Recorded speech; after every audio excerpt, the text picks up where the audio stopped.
जन्म ले लेना सरल, बार बार जन्म लोगे, फिर मरना, फिर जन्म लेना, फिर मरना, फिर जन्म लेना।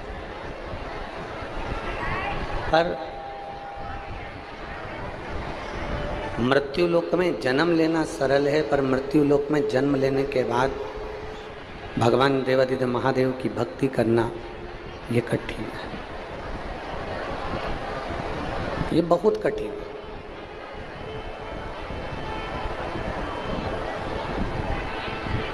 जन्म मिल गया, मानव का शरीर मिल गया, मनुष्य का शरीर प्राप्त हो गया, पर उस मानव शरीर के प्राप्त करने के बाद भगवान की भक्ति को धारण कर लेना,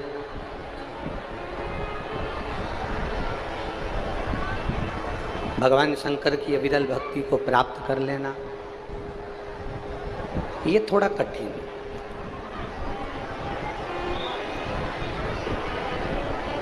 पर यहाँ इस ज्येष्ठ के महीने की इतनी तीव्र गर्मी, 47 डिग्री टेम्परेचर है अमलेश्वर का, और 47 डिग्री टेम्परेचर के अंतर्गत 46 डिग्री टेम्परेचर के अंतर्गत आप सब दिखेगा नहीं वो, पर आपका जवाब देगा जरूर, बोलेगा जरूर, निश्चित है, कहेगा जरूर।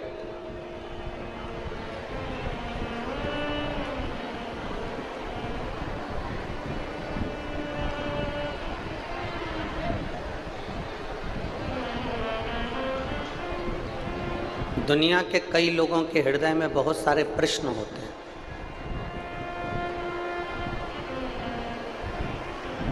कोई कहता है कि ईश्वर है, भगवान है, कोई कहता है ईश्वर है ही नहीं, भगवान है ही नहीं।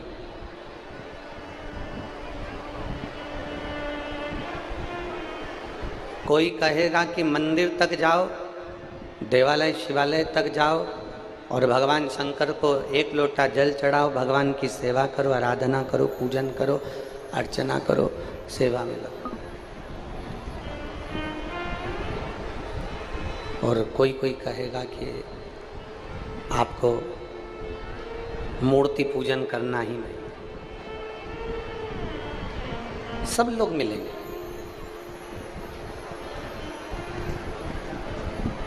कोई कहेगा इस मंदिर में जाओ, कोई कहेगा उस मंदिर में जाओ, कोई कहेगा देवी जी को भजो, कोई कहेगा राम जी को भजो, कोई कहेगा कृष्ण को भजो, कोई कहेगा शंकर जी को भजो, कोई कहेगा नारायण को भजो, कोई कहेगा शनि महाराज को भजो, कोई कहेगा गुरु महाराज को भजो, कोई कहेगा नाग देवता को भजो, कोई कहेगा इसको भजो। हम तो केवल इतना कहते हैं, तुम्हारी जिससे अच्छी पटे, पटे का मतलब है जिससे अच्छी बने।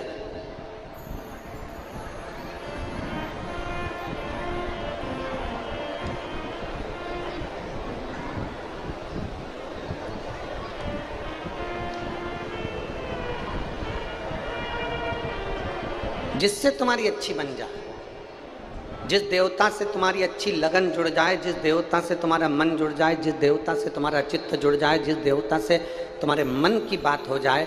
हम तो उतना कहते हैं कि जिस देवता से तुम्हारे हृदय का भाव जुड़ा हुआ है, उस देवता को भजना प्रारंभ कर दो, वो तुम्हारी नैया पकड़कर पार कर ही दे, निश्चित है।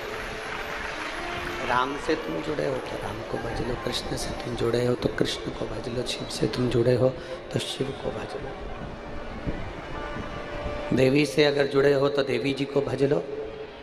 तुम्हारा जो मन पड़े, तुम्हारा जो चित्त करे, तुम्हें जो लगे कि ये मेरी नैया पार कर सकते हैं, उनको भज लो। पर जिसको भी भजना, शिव महापुराण की कथा कहती है जिसको भी भजना पूर्ण समर्पण से भजना, पूर्ण समर्पण।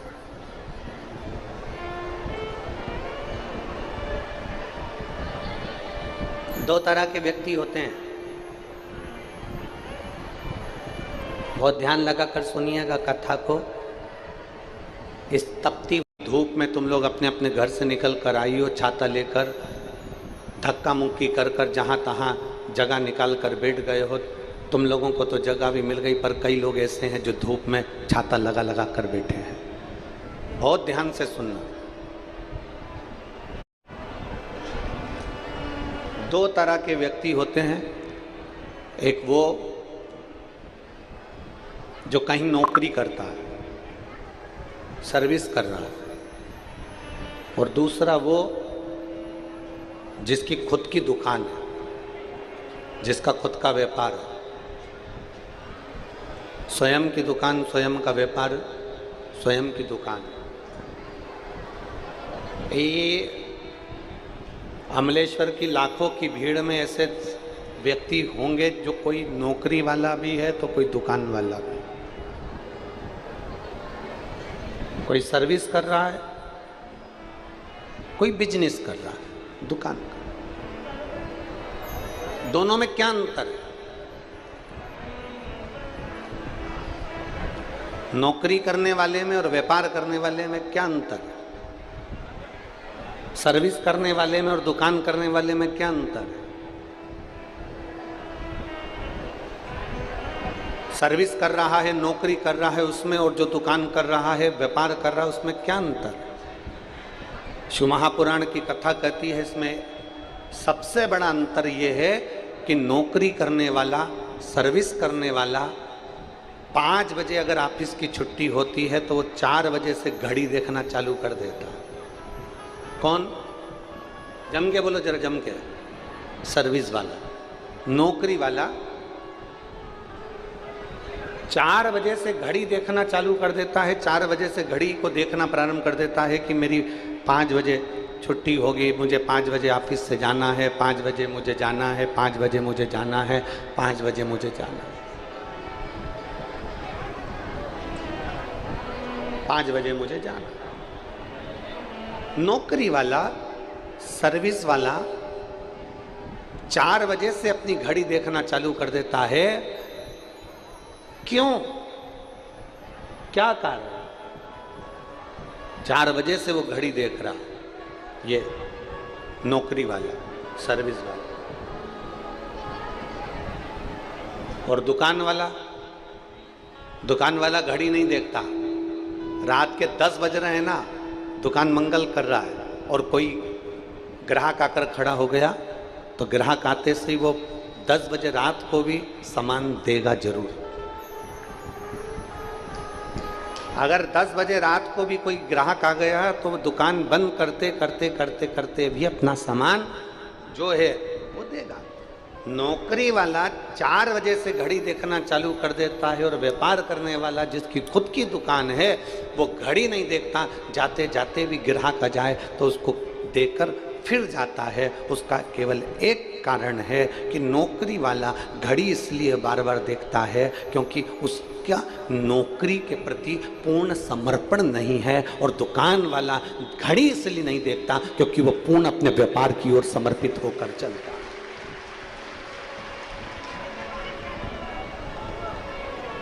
अपना पूर्ण समर्पण उसका व्यापार में है। मेरा व्यापार मुझे आगे बढ़ाना है, मेरा काम मुझे आगे बढ़ाना है, मेरे व्यापार को मुझे आगे बढ़ाना है, मेरे कार्य को मुझे आगे बढ़ाना है, मेरे काम को मुझे आगे बढ़ाना है। व्यापार वाला सोचता है कि मुझे अपने व्यापार को 4 चांद लगाना है, मुझे मेरे व्यापार को बढ़ाना, तो पूर्ण समर्पित होकर काम करता है। नौकर भले ढिलाई कर दे, नौकर भले काम में कंजूसाई कर दे, पर जिसकी दुकान है वो कंजूसाई नहीं करता, वो खुद नौकर जैसा लग जाएगा और काम करके ही मानेगा, स्वयं लग जाएगा, स्वयं करेगा, स्वयं।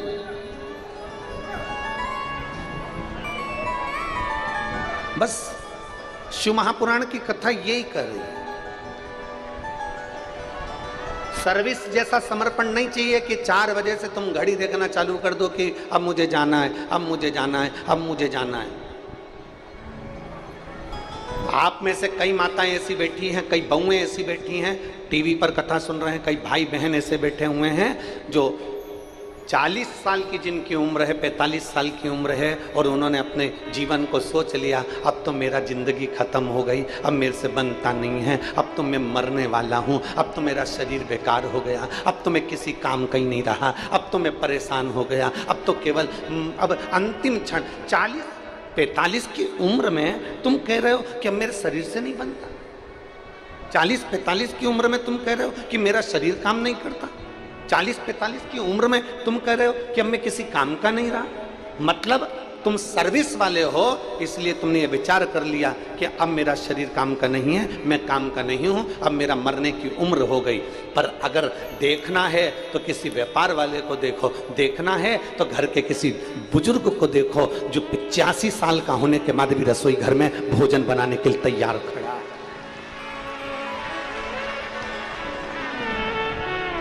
उसको देखो, उससे थोड़ा ज्ञान लो, उससे थोड़ा सीखो।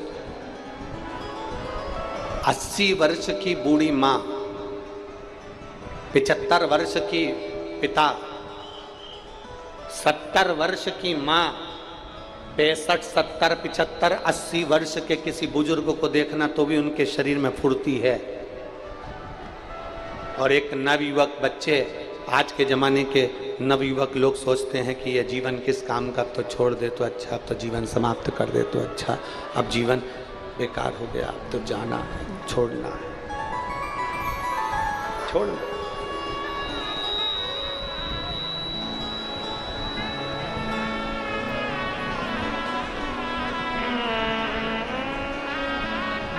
महाराज,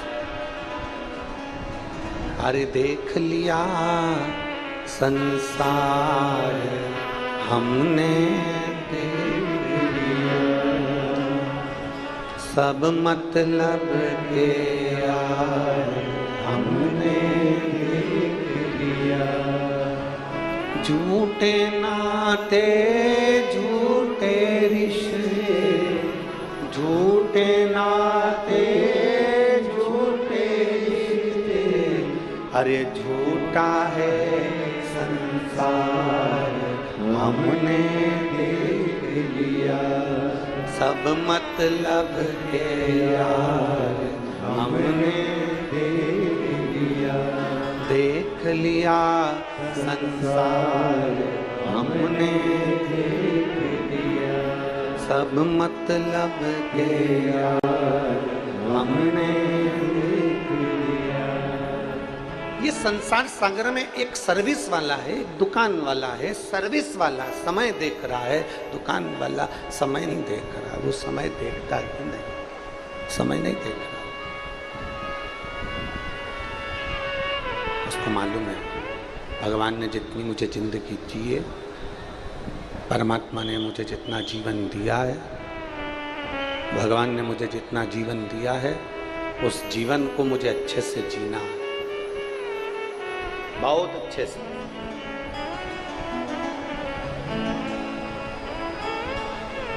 किसी को धोखा देकर नहीं, किसी को कष्ट देकर नहीं, किसी को परेशान कर कर नहीं।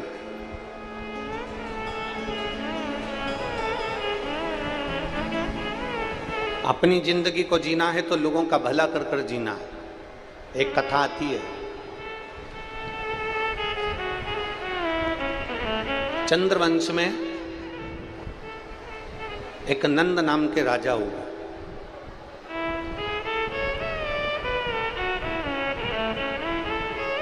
चंद्रवंश में एक नंद नाम के राजा हुए, जिनका एक बेटा था जिसका नाम था धर्मगुप्त।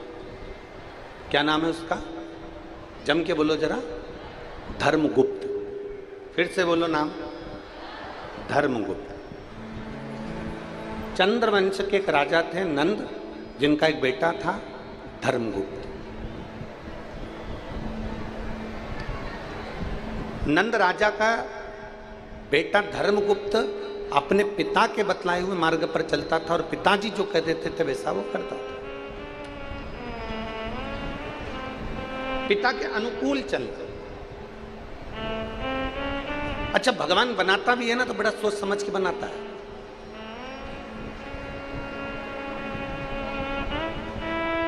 ये जितने तुम बैठे हो ना, चाहे तुम हो चाहे हम हो, संसार के जितने मनुष्य हैं ना, इनको बनाने में भगवान ने बहुत मेहनत करी है,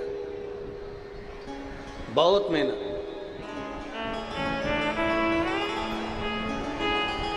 ज्ञानी भी बनाता है ना भगवान तो बड़ी मेहनत से बनाता है, बहुत मेहनत से ज्ञानी पुरुष बनाएगा, ज्ञानी महिला बनाएगा। बहुत ज्ञानी अगर भगवान बना रहा है तो बहुत मेहनत से बना रहा है। अच्छा, ज्ञानी किसने बनाया? जम के बोलो, जम के बोलो, किसने बनाया? भगवान ने। ज्ञानी किसने बनाया? जम के बोलो जरा, भगवान। और बहुत मेहनत से बनाया। तो ज्ञानी को बनाने के लिए जितनी मेहनत लगती है ना, उतनी ही मेहनत भगवान को मूर्ख बनाने में भी लगती है। ज्ञानी उसी ने बनाया है तो मूर्ख भी जम के बोलो जरा, उसी ने बनाया। अब किसी ज्ञानी व्यक्ति को तुम मूर्ख बना सकते हो क्या? बोलो बोलो, जम के बोलो जरा, नहीं। तो मूर्ख व्यक्ति को तुम ज्ञानी बना सकते हो क्या? अरे बोलो तो जम के, नहीं। क्योंकि ज्ञानी इतनी मेहनत से उसने बनाया है तो मूर्ख भी उतनी मेहनत से उसने बनाया। तो किसी मूर्ख को तुम कितना भी ज्ञान दे दो, कितना भी प्रमाण दे दो, तुम कितनी भी अपने शास्त्र और वेद किसी मूर्ख को दिखा दो, तो भी मूर्ख तो मूर्ख ही रहेगा, वो कभी ज्ञानी बन ही नहीं सकता।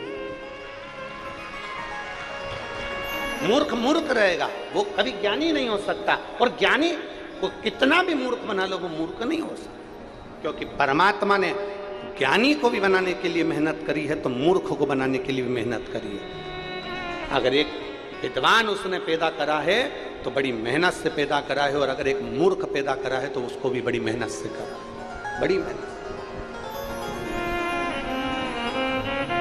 अब कई लोग यहाँ पर अपने अपने घरों में कई लोग बात में कह देते हैं, हमारा वो भाई तो ऐसा मूर्ख है, उसको समझा समझा के थक गए। तो क्यों समझा रहे हो? कितनी मेहनत से भगवान ने बनाया है उसको। अगर वो समझने वाला होता तो एक बात में समझ जाता, पर वो नहीं समझा, नहीं समझ। तो शिव कथा कर रही है, सामने वाला व्यक्ति अगर नहीं समझ रहा, सामने वाले व्यक्ति को समझाने का प्रयास किया गया, वो नहीं समझा, तो शिव महापुराण की कथा कहती है, फिर हमारा जो गायत्री परिवार है वो कहता है हम सुधरेंगे, युग सुधरेगा। हमारा जो गायत्री परिवार है वो कहता है कि हम सुधरेंगे, युग सुधरेगा। अगर किसी को हम बदल रहे हैं और वो बदलना नहीं चाहता, किसी को हम सुधार रहे हैं वो सुधरना नहीं चाहता, वो मूर्ख की मूर्ख रहना चाहता है, तो शिव पुराण की कथा कहती है फिर उसको मत सुधारो, उसको मत बदलो। फिर शिव पुराण की कथा कहती है अपने आप को बदल लो, तो संसार पूरा बदला नजर आने अपने आप को। हम सुधरेंगे, जम के बोलो जरा, हम सुधरेंगे, हम बदलेंगे, युग बदलेंगे। अब हमें बदलना, और बदला कि नहीं बदला युग?